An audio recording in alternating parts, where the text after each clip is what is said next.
The first way to strengthen your intuition and make aligned decisions faster is by quieting the noise. So, we'll take up again in human design, but certain people's design takes in the energy of environments so much more than others. So, if you have sort of defined identity centers or defined centers in your human design, you will have your own energy that you bring to spaces. Welcome to the Story of Spirit podcast, where practical spirituality meets real life. Hi, I'm your host, Sheetal Story. I'm a psychic medium, grief support counselor, professional astrologer, and a human design reader, and of course, a law of attraction master coach. With my unique blend of spiritual and practical tools, I am here to help you align with your soul-led purpose and ignite a life that sets your soul on fire. In this podcast, we are going to explore the principles of energy, astrology, spirituality, and psychology to help you heal your grief and create an aligned life and business from the inside out. Whether you are looking to deepen your intuition, understand your cosmic design, or transform your business, this podcast is for you. Join me each week for insightful discussions, practical tips, and inspiring stories that will guide you on your journey to living your very best life. Don't forget to subscribe and follow us on Instagram at Sheetal Story or wherever you listen to this podcast. Let's dive in and start this transformative journey together. Welcome to the Story of Spirit podcast. Today, we are going to talk about 4 ways to strengthen your intuition and make aligned decisions faster. One of the things I notice a lot about clients or people who have not gone into intuition development is that there's a lot of indecision, a lot of trying to figure out, is it this or is this this? Should I make this decision? Should I move in this direction? And I always say, if you don't have clarity, you should not move forward. But sometimes we have the clarity, but we are not trusting, we are not listening, and we're going against our intuition. And that's when we can feel like we are really, really stuck. So there's a number of reasons. I just want to preface this session with saying that there's a few things why you can feel stuck. One is that you don't have clarity to move forward. One is you do have clarity, but you're really scared of what's on the other side. And there's a safety mechanism within yourself that is preventing you from moving forward. So, how do you know which is which? Well, that's a really simple one, my friends, and that is to dip into your heart. I recently had a conversation with a person in MIA who listens to this podcast as well. And they were telling me about they have this really exciting direction that they want to go in their life. They're very excited about it. They're talking to people about it. She's been talking about it inside the safety container of MIA. And when push comes to shove and making it happen and starting to plan in this direction, she's now in full blown fear. What if I lose everything? What if this is the wrong decision? What if I do this thing and I realize after the fact that I have just blown all my money, all my time and effort and all the things to do this? And then I have all these things that are holding me in place. And I was like, wow, that sounds like a real stuck problem because you're not listening to your true intuition. So I posed this question to her. I said, if you were to die a year from now, would you have regrets that you didn't do this thing? And the answer was yes. It was a simple and resounding yes. I would regret that I didn't do this, that my life had passed and I didn't take advantage of this time. However old you are, you are always on time. There's this real fallacy of, oh, I missed the boat, or I'm ahead of my time, or I'm behind my time. The fact of the matter is, you are always on time. The universe is always right timing you. Your soul is always right timing you. When you hit every red light, that's the universe saying you're too fast for your timeline. Go slower. When you miss your plane, that's too fast. You need to go slower. When something happens, or you get on something, or everything, all the lights are green, and you notice the person that was with you at the light didn't make it. Whatever it was, the light just turned red and you made it through and the person beside you didn't. Like, have you ever realized that? Some people don't make it. You make it. I often notice timing of things. And I just think it's so interesting, how we have these visions of, I should be further along right now. I should be at this place in my life. And those are all really, fantasies of the mind. I'm going to say nightmares of the mind, because a fantasy feels like something that's like possible and exciting. And a nightmare of the mind is where it shows you where you're stuck or where your worst fear comes to light. So it's not truth, is what I want you to hear in that. It's not truth. You have agency in your life, and you are always being right timed. There is nothing that's better or worse for you. You are really just where you're meant to be. And I always feel a rejection is redirection. So I'm sure you must have heard that before. If I'm the first to tell it to you, please don't think that was my genius, because it's not. I heard it from somewhere and I was like, yes, it is. Every job you didn't get, every boyfriend that dumped you, every relationship that ended, every friendship that didn't go your way, they were protecting you from something else, right? So never feel like, oh, I missed the boat on that, because you never did. That boat was never for you. This is now your boat will come at the right and perfect time. And you know what is luck? Is opportunity meeting preparedness. So we're going to talk about strengthening your intuition and making aligned decisions faster. Faster. So you're not sitting this ho hum and is this for me? Because the fact of the matter is, if you don't have clarity, sometimes you're just not on the right timing. So I've been sitting in that right now. Neptune in the sky, which is about intuition, connecting to the divine, empathy, compassion, but it's also in hard aspects. It's opposite my sun. So anyone who has a birthday in September between the 15th and the 25th, your identity is being dissolved away at this moment in time. And you're thinking, what am I supposed to be doing? Who am I right now? Things are shifting big time in the Virgo landscape of things, and Pisces, because of the nodes of the moon right now sitting in these parts of the chart that are literally talking about your karmic destiny and your karmic past, and what are you meant to be doing in your life. What are you supposed to be going towards? What's your legacy? Are you in alignment with what your soul came here to do? So making aligned decisions at this moment in time, I don't have clarity, and I've been sitting in these tools to help me with understanding what that clarity, and clarity doesn't come from just sitting and thinking about things. Clarity comes from doing. I took a very intense 5-day workshop, personal development course. I have literally gone through recently a business and human design kind of intake for certification. I love human design. We're going to talk about it on a podcast coming up. There is, so many things in my world that as they pull to my interest, I will say yes. But this is my year of no. Remember, if you've been here listening to my podcast, this is my year of no. In my astrology, I am in a 12th house year. This is a hermit year for me, and I am feeling it, y'all. I'm feeling it. I was very cautious in what I'm saying yes to. And it has been lovely. It's been so wonderful. My year of no is great for me. I do have some friends that are waiting on my yes, and that's fine. I'm not responsible to make everybody happy. I'm here to make myself happy and take care of my family, and everything else will align. So, the first way to strengthen your intuition and make aligned decisions faster is by quieting the noise.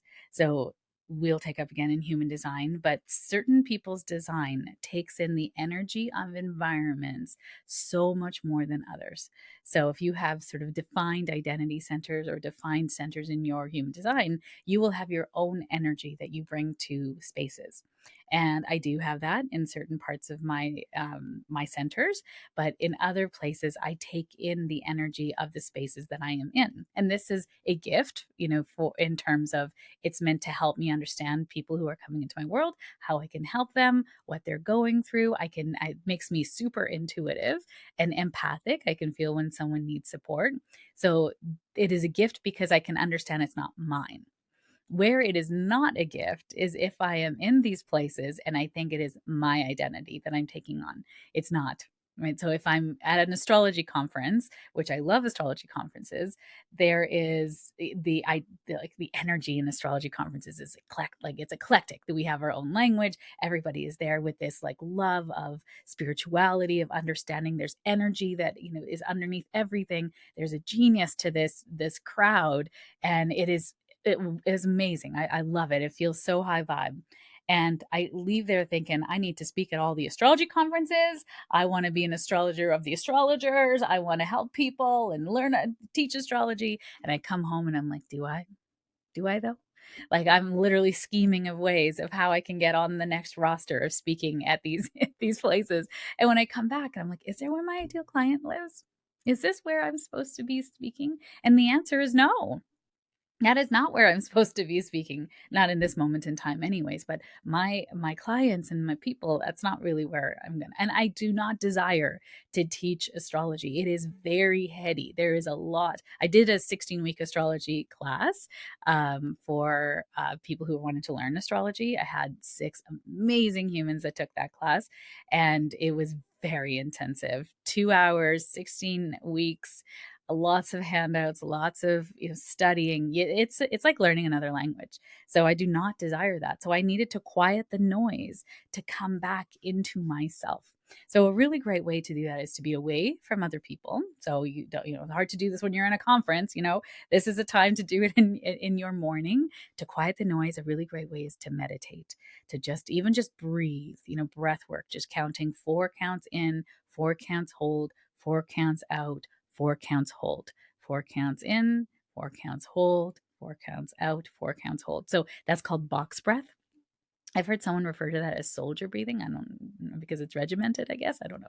So, but I've learned it as box breath. And so that box breath just regulates as you're counting, you're giving your mind something to focus on. You're breathing, so your body is engaged and you are at peace. So it's hard to count and think about, what am I making for dinner? Because then you'll start losing count and then you got to start again. And you as an achiever, I hate starting again.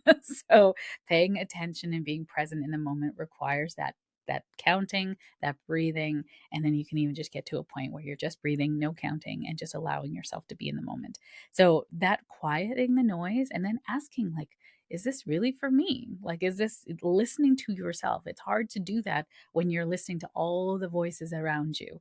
And I'm sure I'm speaking to you and I know you because you have been a very good girl. You have been listening, or boy, if you're of that gender, um, or they, them, where you have listened to the noise around you tell you who you are and what you're supposed to do and what a good girl or a good boy or a good them is. And you've been trying to mimic that your whole life. And now you're at a stage in your life where, like, what for me? What do I want? So, strengthening your intuition and making aligned decisions require you to listen to you, not everyone else around you. Way number 2 is to ask clear questions and trust the first answer. The first answer is always the right answer because what happens is then the brain kicks in and then you start to overthink it. And now anything that's made from the mind is never a good decision to make. Like you must take in account the mind, which we'll talk about in a moment, but you're not making a decision from the mind. You're actually making a decision from your heart and then putting safety around it using the mind's gifts. So we're never making decisions from our mind because when we're doing things from the mind, as you know, if you've been listening to me for a little bit, you're making decisions from the past. The mind only knows what has been. So every time you make a decision with your mind, you're making a decision from the past, what is known, and you're recreating more of the same. So that is also more of the same patterns, sabotage. And remember, sabotage isn't actually you're trying to harm yourself. There's no such thing. Your body will work so hard and your mind will work so hard to protect you. So, sabotaging mechanisms are actually protective mechanisms that are preventing you from hurting yourself, being judged, being seen, because the last time you were seen, you were bullied at patrol camp. Now, that's my story. And my power story is that as I'm seen, I step into higher and higher roles of authority and leadership, and I get to help more and more people as I do so. So you can make your stories of the past your power story by taking back your power. So it's really interesting when you look back in all these victim stories. I was just talking about that with one of my clients, where, our victim stories can keep us stuck in an old pattern. But when we realize the power of that and our brilliance and what we learned, we make that our power story. And now you live a power story versus a victim story. It's very, very different. So think to yourself, what kind of stories do you tell about your past? What kind of stories define you? And are they victim stories or are they power stories? Something to think about. So asking clear questions and trusting the first answer. So as you quiet the noise, this is a bit of a strategy. You know, we're starting with quieting the noise first. Then we ask ourselves, what do I want? Maybe that really great question. If I was to die a year from now, would I regret that I didn't do this thing? You know, is this something that I could do with safety? You know, if it's a yes or is it no, I mean, I think you can do anything with safety, let's be honest. So that's a bit of a trick question. But the questions that you ask yourself is trusting the first answer. Because what I'll hear people say is, well, I first heard a yes and then I heard a no. And then I heard a, well, you know, who am I to do this? And I was like, well, that's the mind. The first answer was from your heart, because the heart and the spirit are able to see possibility, whereas the mind only sees limitations. And then way number three is to recognize intuitive hits. So what is an intuitive hit, intuitive download, a feeling like you just got an aha moment? What does that feel like for you? So that might be goosebumps. You know, you often say, "Ooh, I got goosebumps," and then people will show you their arm as if you can see their goosebumps, or "Ooh, I got a chill." You know, so that's like, and it's so funny because if you're in the spiritual community, we always say, "Oh, look, I got goosebumps," and you're like, I'm on Zoom. I see nothing, you know? So it's really, I love it. It always makes me laugh. So if you're one of those people, I know there's a few of you in my life that do that. I'll always just smile or even kind of giggle because I think it's very cute. But physical sensations, when you get a download or a hit, you're like, I know this is not mine, or I know this is truth. I've heard it called truth bumps before, where you get sort of goosebumps when you know something is right. I'll get this weird sort of shiver up my spine. I almost feel like it's spirit going, "Are you listening?" You know, and it just kind of snaps me up, which is quite interesting. Sometimes I'll get it's a calling card from my spirit guide when I know my spirit guide is around. Is I'll almost sort of feel like this tracing along my cheekbone. It's very very soft and it's like is very sweet. Like I can't miss it. So I know that's from my spirit guide. So I know that that's truth. So recognizing hits, another one could be synchronicities, dreams. Dream state is quite interesting. Sometimes we'll get messages from our loved ones in spirit. Sometimes we'll get messages from our higher self, or sometimes it's just clearing itself out in the day, you know? So don't misunderstand, you know, if you've been binge watching Ozarks, that you are meant to marry Jason Bateman. Justine is his sister. Oh my God. Well, you know, depending on which way you go. But yeah, you're not misunderstanding that your brain clearing itself out from the day isn't actually a nudge to go and do the thing. It's actually when it's so cryptic and so weird, and you're like, why am I writing a Cheeto in the ocean? And if you put that into Chat GPT, it will tell you what that means for you. It's wild. I love Chat GPT for dream interpretation. So go check that out if you haven't already. So recognizing intuitive hits can be physical symptoms. It can be aha moments where you're like, where did that thought come from? Synchronicities where you're just continuing to notice 888 or 333 or 222, or like the other day when I saw those two crows fly overhead like a flyby. Like that's wild. You know, those things don't happen all the time. So pay attention. And I often will find people in my community go crazy about these signs and symbols from spirit because they're like, what does it mean? Tell me. And I always just say, like, just let it go. It means that you're on the right track. And like it has to be something deeper. It's like, okay. I mean, you can Google the meaning of, the symbolism of, you know, spiritual meaning of the number, the animal that crossed your path, and then let it go. Like know that you are always on track. The mind is trying so desperately to grasp, where am I supposed to be? What am I supposed to be doing? Is this the right thing? What am I doing? And it's like if you just let it all go, what's meant for you will always continue to come back and find you. You will just find that you just continue to think about, oh, what if I take that trip? What if I follow that dream? What if I decide to write that book? What would happen if I could do that? And then what am I scared of on the other side of that? That nudge will not go away. So recognizing intuitive hits as a way to notice that your intuition is speaking to you, that intuitive hit, that download. How I notice it is it doesn't feel like and it's a voice of my own. It's not a logical thought that I would think. You know, it just kind of comes out of the blue. And I'm like, I'll ask my client, does that make sense for you? And they're like, oh my God, it makes so much sense. And I was like, wow, that's crazy. I didn't know about that at all. It's like almost like this higher intelligence is whispering in my ear. And it's the same thing for you. Your higher self is intelligence that is all knowing. It is tapped into the universe, and it's considered like you're tapped in or tuned into a higher frequency. I like to think of it as, those old bumper cars, if you remember the old bumper cars that had a big pole that would come off the back of it, and then a wire, and the wire would be hanging off the grid that would be high above your head, and the grid is electrified, so the car would be electrified by this thing. And so I almost envision your higher self being that electrified connection into the grid that you always have access to, but your mind can really tune that out. So it can be so loud. That's why we want to quiet the noise, which was way number 1. So way number 3, recognize intuitive hits. And then way number 4, finally, is to test it. So small intuitive decisions build trust with your inner knowing. So making those small little, if the universe is guiding you to sell all your stuff and move to Bali because that's where your heart is taking you, there's some part of you that has to explore that. So what's a small way that you can do that? Start looking into Bali, start seeing if things are feasible there. Maybe buy a ticket and go on a vacation and see if it feels like a fit. Like little ways that you can take different little toe dips to see if this is right for you. And I always love, love, love to test the universe because I'm like, well, if this big decision is for me, then show me. If I'm meant to be an entrepreneur, then show me that this is a sustainable lifestyle, that show me that this can pay my bills. Because if you're not, then I know I'm not meant to be here.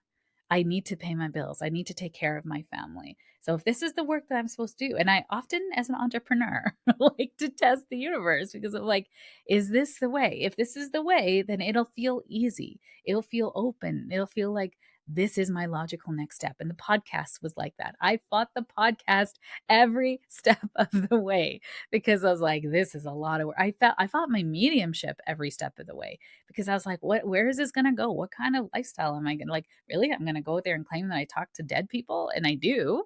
But like now that's a really hard road. And the universe just kept giving me clients and people coming to me and saying, I need to book with you. And I'm like, I don't even have a booking system. What are you talking? How did you hear about me? That's it. Just the universe was like showing me, the universe will breadcrumb you where you're supposed to go. Now, breadcrumbing in psychology is very not a great term. It means that you're just getting enough to stay in the relationship, and it's a very manipulative term. And I'm not using it in that way for this. The universe is leaving you clues, maybe, little diamonds along the way that this is the path for you. And if you just follow the diamonds, you will find the treasure at the end of it. And the treasure really is you. You're just finding yourself and all of your gifts and living your truest, really your truest gifts, your truest self into the world. So to sum up, the 4 ways to strengthen your intuition and make aligned decisions faster: quiet the noise, practice meditation and breathing. Number 2, ask clear questions and trust the first answer. Is this the path for me? Sometimes I really like to pull cards in this direction as well. This helps me to get a little bit more clarity, or maybe seek out a trusted friend that's neutral, that doesn't have a vested interest one way or the other and just wants to help me feel better. Number 3 is to recognize intuitive hits. This means that you are within your body, that you are listening to what your body is telling you, that you're aware of truth bumps when they come up, or shivers on your spine, or this little nudges on your head that you might get when you're really tapped in, or dreams or synchronicities, and starting to look those up and trusting that that is the universe telling you you're on the right path. And then number 4 is to test it. Test it in small, intuitive ways. How can I make this come to reality? If this is really for me, universe, show me this is the next thing, or show me a blue jay. If this is what's meant for me, show me, and let the universe really help you there. Now, if you don't see it, the thing that you're testing the universe on, I like to open the test to just have the universe show me in ways that are very obvious to me. And every time I've done that, let me tell you, it has been so obvious. It has almost been a hit on the top of the head that this was decision for me. So I like to be very discerning when I use that card of like, show me without a shadow of a doubt that this is meant for me. I was in a spiritual organization that was honing my mediumship. And I knew I was supposed to leave there at some point. My mom had been diagnosed with cancer. This is a long time ago. And I wanted to spend those times that I was being at the spiritual place instead with my mom. I could just feel things were sort of shifting. And I said to the universe that morning that I was going, show me without a shadow of a doubt that I'm supposed to leave here. And in that day was one of, I would say, one of my 10 defining moments in my life, where for the first time in my life I was discriminated against for my religion, like in Canada.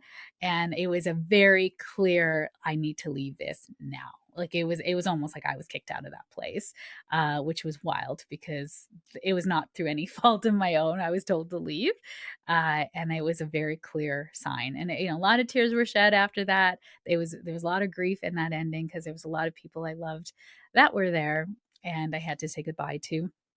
And it was the ending that I was waiting for. So I got it. But it was so potent. It was so like I couldn't miss it. So, just be careful if you're going to use that card because the universe will show you. And sometimes it's not easy. So wishing you a very aligned decision making week ahead, being aligned with your intuition and just trusting that wisest part of you. Thank you for being here. Thank you for joining me on this episode of the Story of Spirit podcast. I hope you have found inspiration, support, and practical insights to help you align with your soul-led purpose and live a life that sets your soul on fire.